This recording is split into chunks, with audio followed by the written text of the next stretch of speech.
Ahora, si el corazón falla o está insuficiente o no está haciendo su función de llevar sangre a todos los tejidos, hasta el último, llega hasta los dedos, hasta el final, lleva oxígeno a través del transporte de la hemoglobina, ¿cierto?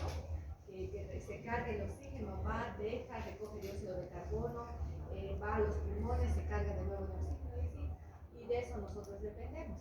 Entonces, esta falla en falla en la función del corazón, esta insuficiencia, fíjense que no es, digamos, tan poco común. Miren, en general los niños pueden tener un fallo de bomba, un fallo cardíaco, porque el corazón al final es una bomba, de casi 52% durante el primer año de vida.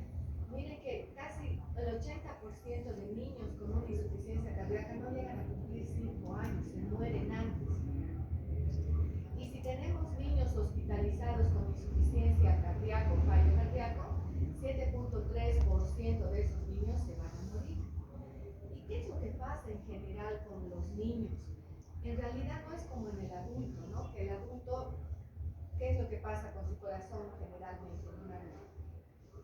Tiene un infarto, ¿no? El adulto tiene una muerte de miocitos y tiene infartos. En cambio el niño no. El niño generalmente tiene una insuficiencia cardíaca en el contexto de una cardiopatía congénita. ¿Ya han avanzado cardiopatías congénitas? Eso está muy bien porque así nos vamos a entender mejor. Entonces, en el contexto de la cardiopatía congénita, el niño puede llegar a una insuficiencia cardíaca. Miren, el corazón en un niño es tan noble que hasta el final sigue latiendo y sigue latiendo. El corazón del niño no es como el del adulto, que digamos está jugando un alto rendimiento y cae de cara y no pone las manos, que queda tieso. Paro cardíaco. Entonces ahí uno dice algo le ha pasado. En cambio, el corazón del niño puede llegar a fallar progresivamente como causa final de varios mecanismos que se van alterando. Y eso es lo increíble. Como les digo, en el hospital van a haber niños con gran insuficiencia. Sigue su corazón bombeando hasta el final. Para que pare el corazón de un niño tenemos que haber desatendido muchas pautas, muchas alarmas hemos tenido que dejar de escuchar para que eso pase. Entonces, hay muchas definiciones, pero miren este desglose. Uno, la insuficiencia cardíaca es un conjunto de síntomas progresivos. O sea, no es de un solo, como les decía, el niño, su corazón falló y paro, no.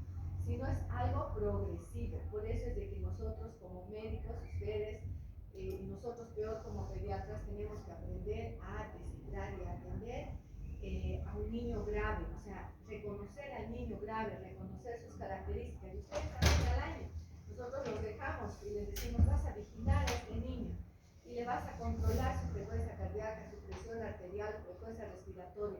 En la puntita o en, qué sé yo, en su cabecera, vas a poner un cuadrito para su edad, ¿qué tienes que controlar? ¿Por qué? Porque progresivamente ese niño puede ingresar a una insuficiencia cardíaca y después un fallo cardíaco final. Entonces, es progresivo. Tiene características, miren, clínicas y fisiopatológicas. Y miren que no está causado siempre por alteraciones cardiovasculares, como hemos dicho, como una cardiopatía congénita, que es lo común en los niños. También no cardiovasculares. Y esto es lo más importante. Si ustedes tienen tiempo y leen un poco más de los marcadores cardíacos neurohormonales o neurohumorales, si miran cómo está apareciendo más, nosotros tal vez ustedes han estudiado todavía el GAITO, nosotros también hemos estudiado, y hemos visto el péptido natriurético atrial, ¿se acuerdan?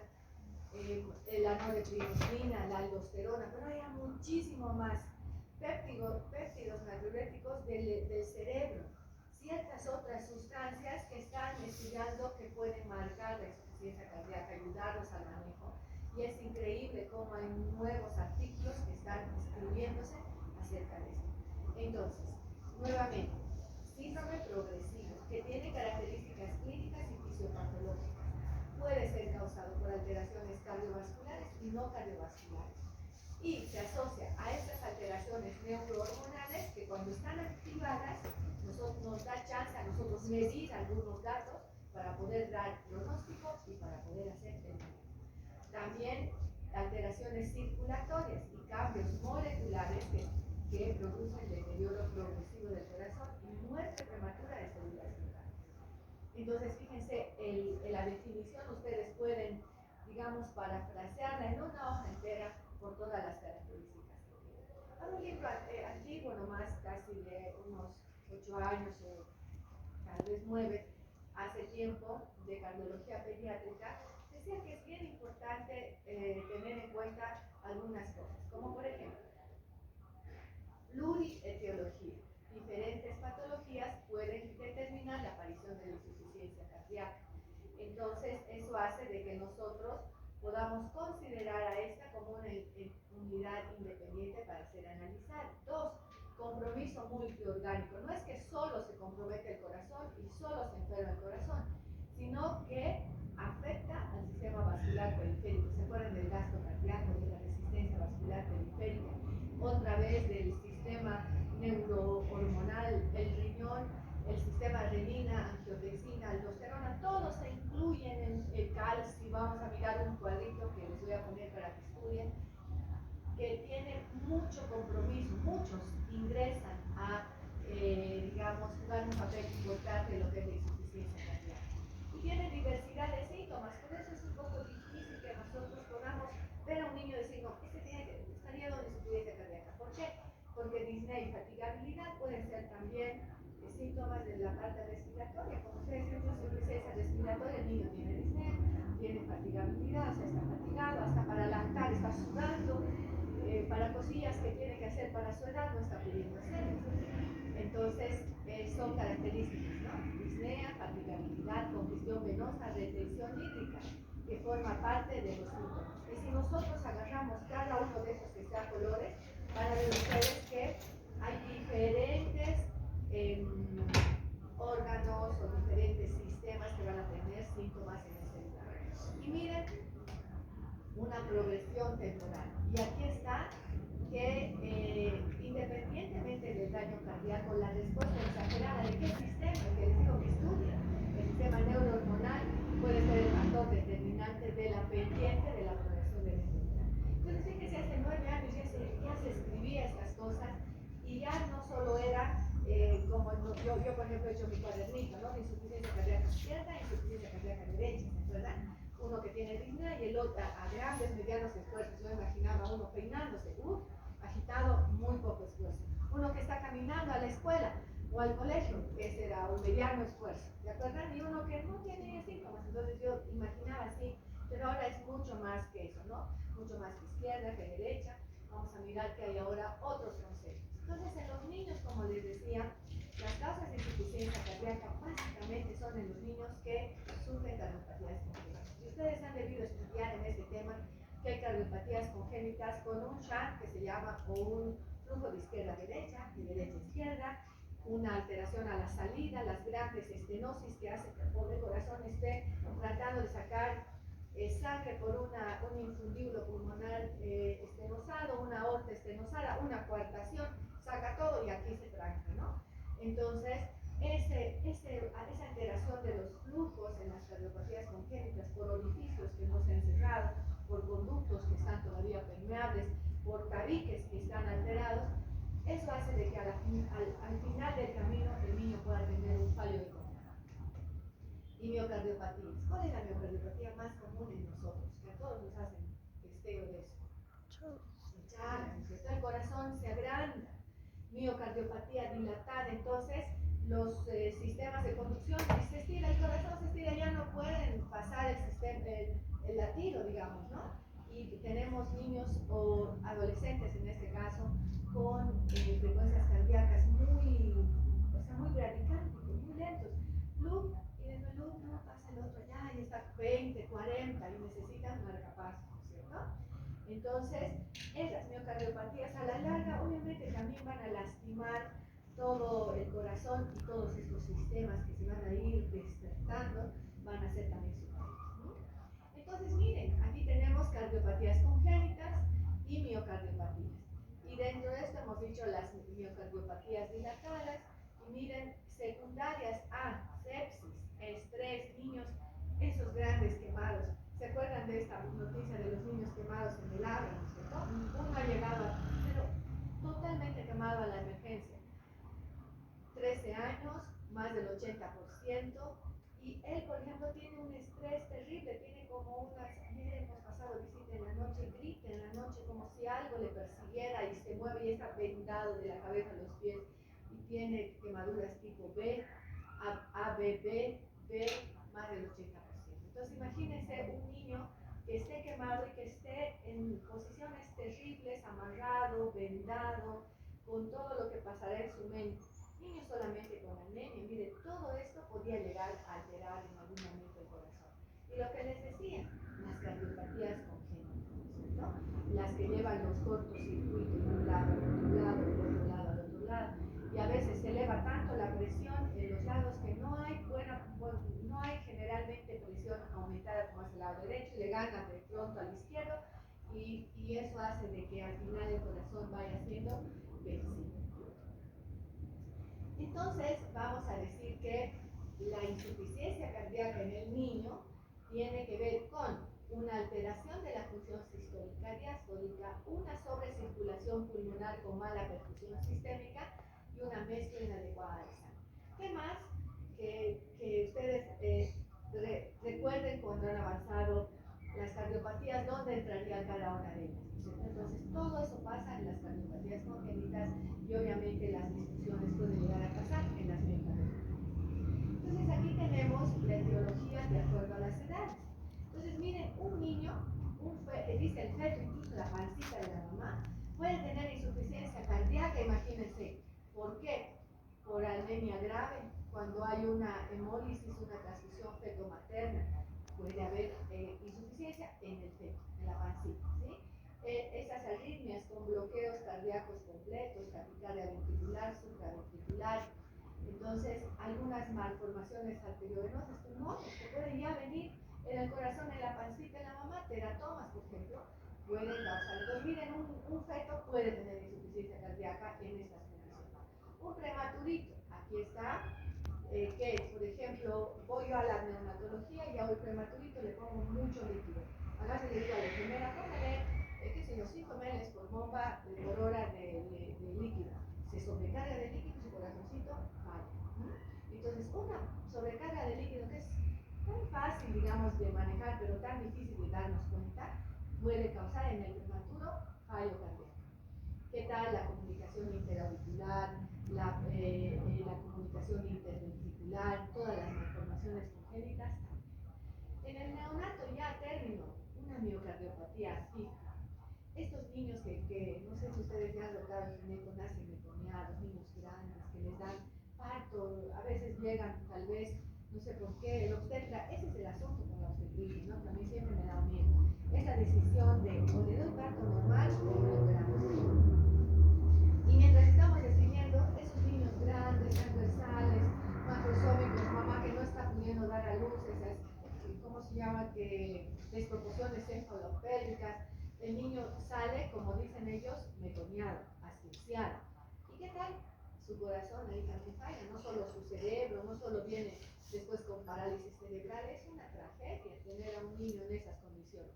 Entonces, miren, la miocardiopatía asfíctica después de haber hecho ese proceso de parto laborioso, que no hemos decidido bien actuar en el momento, que lo han trasladado, han hecho un traslado de la mamá o el del pequeño desde lejos.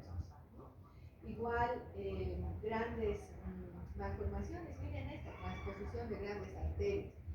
La aorta y la pulmonar están, o sea, es como si se transponen así, como dice.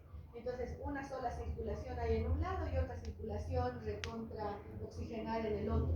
Entonces, también puede causar en un neonato la insuficiencia cardíaca. Miren, estamos hablando de niños muy pequeños, anemias, grandes defectos cardíacos con mezclas, eso del ventrículo único, tronco arterial, que aunque ustedes lo crean, tenemos en el hospital niños con ventrículo único, incluso grandecitos, que están ya con su insuficiencia cardíaca. ¿Y qué vamos a hacer en ese caso? Tendríamos que ir al trasplante, ¿cierto? Ahora miren, un lactante pequeño podría ser, por ejemplo, alguna miocardiopatía metabólica, hipertensión, hipertensión, taquicardia, alguno que ya han operado, el cardiovascular ha operado antes. Y a este niño, miren, el mayor, fiebre reumática, ¿qué más? Glomerulonefritis, el niño que tiene, ¿han llevado ya glomerulonefritis? ¿No todavía?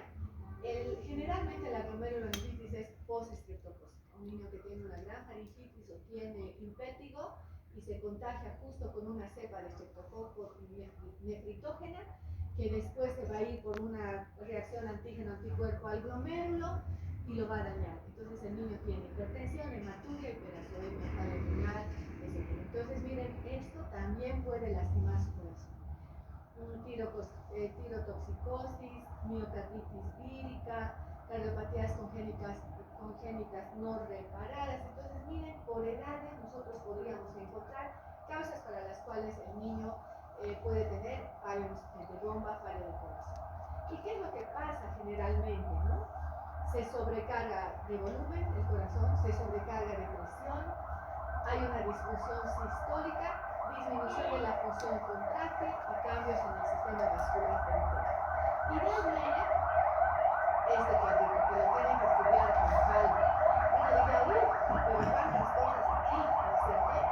Miren, lo más importante aquí es de que como respuesta a todas las alteraciones de las cuales hemos estado hablando, va a haber una remodelación cardíaca, ¿no? Una activación neurohormonal, como les decía. ¿Quiénes están jugando aquí un papel importante? Como les decía, no solo el péptido natriurético axial, sino el péptido natriurético del cerebro, y la aldosterona, y las prostaglandinas, el sistema renina, angiotensina, aldosterona, la endotelina, la arginina, aumento de las resistencias vasculares sistémicas, aumento de la poscarga, aumento de la precarga. Entonces, miren, si nosotros, por ejemplo, aumento del calcio, arritmia más muerte súbita, si nosotros miramos todo esto con calma y decimos, bueno, pero esto no solo nos ayuda a entender cuál es la fisiopatología, sino hasta el manejo y hasta los síntomas. Está sobrecargado, digamos, de líquido, ¿qué va a pasar? Y si tiene un aumento de la postcarga, ¿cómo la voy a yo disminuir, facilitar, mejorar? ¿Cómo voy a manejar, por ejemplo, esto del calcio? Entonces, imagina, cada medicamento que yo voy a dar tiene que ver con la fisiopatología. Entonces, ¿qué es el resultado de toda esta activación de todo esto? Miren, la disnea, el edema, la fatiga, la alteración del metabolismo y flujo del músculo, redistribución del gasto cardíaco justamente para mantener la presión, mantener los flujos un poco mejor. Es remodelación vascular, perfusión de órganos vitales que está disminuida o alterada, retención de líquidos, arritmia muerte súbita, etc. Entonces eso. Ahora, sobre esta activación neurohormonal, se ha estudiado, como les decía, esta activación del sistema neurohormonal, sistema renina, angiotensina, aldosterona, endotelina, factor de necrosis tumoral alfa y el antidiurético. Entonces, ¿qué pasa con todos estos mecanismos? Hay una cardiotoxicidad, hay una apoptosis, hay un aumento de la resistencia vascular, se deprime el miocardio, se alteran los receptores y aquí está la terrible remodelación vascular y cardíaca. Hay hipertrofia, arritmias y muerte súbita. Entonces, imaginen todo lo que pasa. Y aparentemente también ahora se ha estudiado unos receptores que se llaman TOR. Estos receptores, como aquí ven, van a reaccionar a los lipopolisacáridos que contienen algunas bacterias. Y esto hace que también se activen otros compuestos y otros mecanismos. En este caso, por ejemplo, está la interleucina 6, el factor nuclear, tanto que se inactivo que después se activa, factor de necrosis tumoral, y miren todo lo que pasa. Entonces ahora la parte fisiopatológica de la insuficiencia cardíaca tiene más cosas y ya no solo las que habíamos estudiado, ¿no? Disfunción del ventrículo izquierdo, remodelación, apoptosis, disfunción endotelial, edema pulmonar, que es miren la insulina, el calcio, un montón de otras cosas se van como inmiscuyendo fallo de bomba en el niño. Pero ¿cómo lo reconocemos en el niño? Que decimos, bueno, y ahora tan terribles cosas pasan molecularmente, y ahora ¿cómo yo voy a reconocer eso en mi diario vivir o en el diario atender a los niños? Entonces, miren, los cuadros clínicos para reconocer la falla cardíaca en el niño debemos pensar que se relacionan con mecanismos compensatorios o sobrecompensatorios, es lo que les decía. Es como que hay una palabra que en inglés es así como sobre reaccionar, ¿no es cierto? Entonces, como decir, no sé si han visto una propaganda de un chocolatito que cuando no tiene chocolate es como un monstruo, se pone a gritar, a tratar mal a todos, come y ya se convierte en lo que realmente es, más o menos eso. Entonces, los mecanismos de sobrecompensación o compensación es así como algo que de pronto genera una cadena, ¿sí? ¿Para qué? Para que el organismo de algún modo pueda suplir el suministro inadecuado de oxígeno a los tejidos. Entonces, todo niño en falla cardíaca tiene sobrecarga de volumen. En niños pequeños puede manifestarse como aumento de la frecuencia cardíaca y respiratoria y el trabajo respiratorio. Puede haber hepatomegalia, sí, podría haber, pero edema periférico no tanto en los niños. Entonces, cuando ustedes les dejemos en las guardias al año, les digamos, por favor, vas a mirar a este niño, no sientan que es sinusitante, está mirando cada 4 horas en el niño. Piensen que es muy importante, porque la alteración en la frecuencia cardíaca, respiratoria, mirar al niño con un poco más de trabajo, poner ese cuadrito de percentiles en su cunita para que ustedes estén mirando para la edad qué es lo que pasa, es bien importante, porque ustedes son nuestros ojos. Siempre les hemos dicho, trabajamos en equipo. Si les dejo yo con un niño, yo sé que ustedes lo van a mirar y lo mejor es que me digan todo bien, vibresis bien, balance bien, frecuencia perfecto, percentil a la media y listo, ¿no? Y terminamos la guardia y entregamos al niño a la otra guardia en buenas condiciones, ¿no? Nunca piensen que voy a estar haciendo eso, ¿no? Que pérdida de tiempo. No es ninguna pérdida de tiempo, ¿no? A veces cada 4 horas lo hacen, cada 6 horas, 2 de la mañana están haciéndolo, pinchando al niño la glicemia a las 2 de la mañana, volviéndole a escuchar. Eso es importante. ¿Por qué? Porque eso nos ayuda a reconocer no solo una falla cardíaca, una falla renal, un fallo respiratorio inicial y a poder actuar, manejar y tener una mejor sobrevida en un niño que estamos vigilando nosotros, ¿no? ¿Qué vamos a hacer? Podemos hacer un hemograma normal, tenemos pruebas invasivas y no invasivas también. Miren, podemos hacer un hemograma normal, electrolitos, función renal, función hepática, marcadores de inflamación. Fíjense que se miden esos marcadores neurohumorales que les dije, neurohormonales, que se miden también. El electrocardiograma, radiografía de tórax. Por más el ecocardiograma es el mejor examen para que nosotros podamos ver el corazón. Porque no solamente nos mira la anatomía, sino con Doppler nos mide también los flujos y las presiones. Entonces, a lo mejor, haciendo un electrocardiograma ya podemos no solo mirar una estructura anatómica alterada, sino también qué es lo que pasa con los flujos. Y en las invasivas, pues cateterismo y biopsia endovenosa. Ahora, el cateterismo casi ya se ha dejado lejos. ¿Por qué? Porque los nuevos equipos de ecocardiografía miden todo. ¿Se acuerdan de las letras pequeñas del guidon que decía el catéter de Swan-Ganz para la presión en cuña pulmonar? Yo lo imaginaba que iban. Entonces, eso ya no se hace, porque los nuevos equipos pueden medir la presión en cuña, imagínense. Pueden medir varias presiones, varios volúmenes a través de solo la ecocardiografía, que no es una prueba invasiva.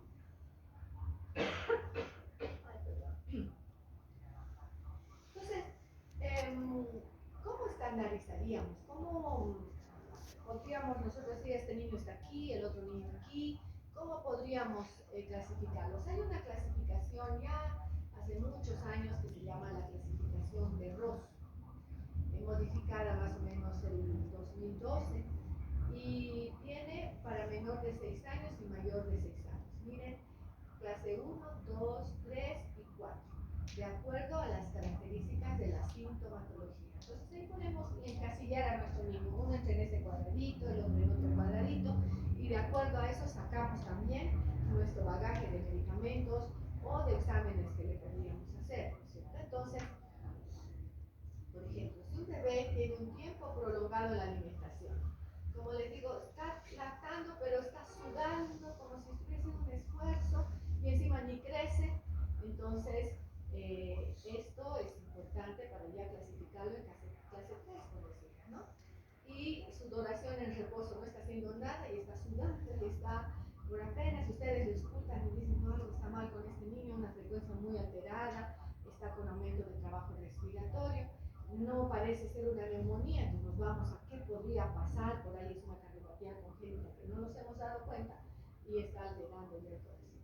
Y esta primera clase, ¿no? Que es asintomático, en la clase 2, bueno, tiene disnea de esfuerzo en niños mayores, corre y está cansado, ¿no? No es que se levanta, se siente en su cama y dice qué hace, ¿no? Entonces, la clasificación de Ross se sigue manejando para encasillar a los niños. Esta otra clasificación de la American Fellowship of Cardiology también se sigue usando. Entonces, tenemos pacientes con riesgo de desarrollar insuficiencia cardíaca, pero con función cardíaca normal. Entonces estos van a ver un cuadrito siguiente que tienen que mantenerse en control.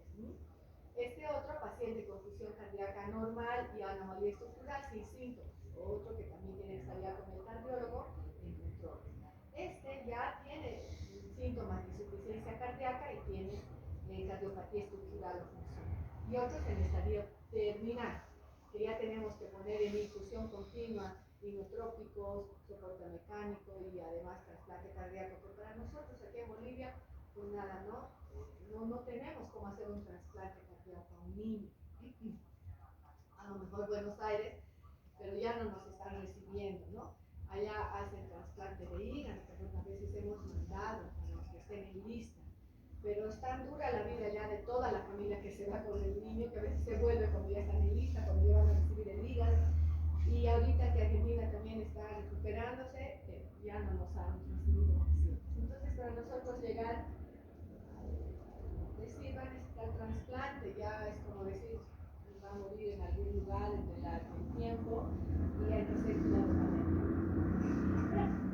Si nosotros miramos las radiografías, si ustedes recuerdan el índice cardiothorácico, cómo se ve un perfil cardíaco, generalmente todas estas se relacionan con cardiopatías congénitas. Este corazón en bota, como en sueco, con la punta levantada, siempre se ha relacionado con la tetralogía de Fallot. Un corazón como un huevito que está descansando sobre el diafragma con la transposición de grandes vasos. Entonces, de pronto, la radiografía de tórax, por ejemplo, más parecido a un derrame pericárdico, ¿sí? Una imagen en copa de champán volcán, ¿se acuerdan? Entonces, a lo mejor ahí había un derrame pericárdico. Entonces, casi la radiografía, miren, este caminó como un huevito descansable, este niño parece ventilado, parece tubo. Entonces, la radiografía no es que nos va a dar insuficiencia, pero nos puede dar alguna causa previa, estructural, que puede estar causando la insuficiencia. Y otra vez, el ecocardiograma, el boom, ¿no? De todo. Nos puede dar tracciones, nos puede dar flujos, volúmenes, estructura, etc. ¿No? Entonces, realmente el ecocardiograma nos puede ayudar. Ahora también dice la literatura que la resonancia magnética podría ayudarnos para poder ver algunas miocardiopatías. Entonces, a lo mejor la resonancia magnética también nos puede ayudar y también la medicina nuclear que sí tenemos aquí, ¿no? Es la medicina que es nuclear, o sea, los exámenes se usa tecnesio 99. Entonces se pone al niño y con eso pues se hace tal vez diagnóstico de insuficiencias coronarias. Entonces aquí tenemos la estratificación de la que hablamos, ¿sí? Tenemos a niños que pueden estar, digamos, tener factores de riesgo, pero no tener daño estructural mismo. Hay que controlarlos, vigilar solamente sus factores de riesgo. Si tenemos ya un daño estructural, pero no ha desarrollado síntomas, pues nada, control semestral para corregir lo que se vaya presentando tempranamente. Y ha desarrollado síntomas, entonces podemos ir a darle algún medicamento inhibidores de los canales de calcio, podemos darle diuréticos, a lo mejor inotrópicos si necesita. Entonces, tendiendo como a que más, y ahí los encasillamos. En la clasificación de rol, la clasificación de la escuela americana, nos ayuda a encasillar. Y después de encasillar, a ver el manejo. Y después de ver el manejo, a escoger qué le vamos a dar. Y el tratamiento básico, fíjense, está en 9 cosas. Diuréticos, inotrópicos, y luego decía competidora, angiotensina, beta bloqueadores, análogos del péptido natriurético, que bueno, ya eso va como lo último. Otros libros dicen nuevos análogos, como hubiera más, bloqueadores de los receptores de la vasopresina, y en realidad nosotros como pediatras, o ustedes como generales en este momento, a no ser que hagan cardiología, a lo mejor no vamos a decir, pues vamos a darle tal cosa y tal cosa, ¿no? La clasificación, pero tenemos que saber en general cuándo tenemos, cómo encasillar, cómo certificar, qué se usaría, digamos.